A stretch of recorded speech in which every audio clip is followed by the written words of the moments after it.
ಪ್ರಜ್ವಲ್ ರೇವಣ್ಣರು ಹೊರಗಡೆ ಹೋಗಿದ್ದಾರೆ. ಆ ಘಟನೆ ಬಗ್ಗೆ ಕುಮಾರಸ್ವಾಮಿಯವರು ಇಡೀ ನಮ್ಮ ಕುಟುಂಬದ ಪರವಾಗಿ ಕಾನೂನು ಏನಿದೆಯೋ, ಈ ದೇಶದ ನೆರೆದ ಕಾನೂನು ಏನಿದೆಯೋ ಆ ಕಾನೂನನ್ನು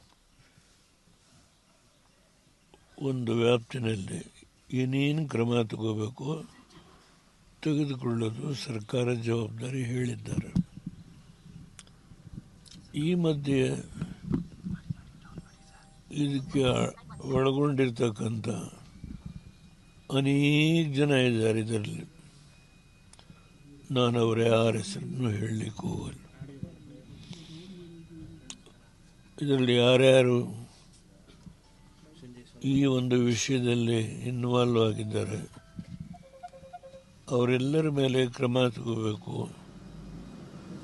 ನ್ಯಾಯ ಜನತೆಗೆ ಸಿಗಬೇಕು. ಯಾವ ಹೆಣ್ಮಕ್ಳು ಇದರಿಂದ ಅಪಾಯಕ್ಕೆ ಸಿಕ್ಕಿದ್ದಾರೆ ಅವರಿಗೆಲ್ಲ ಪರಿಹಾರ ಕೊಡಬೇಕು. ಇದೆಲ್ಲ ವಿಷಯವನ್ನು ಕುಮಾರಸ್ವಾಮಿ ಬಿಡಿಸಿ ಹೇಳಿದ್ದಾರೆ.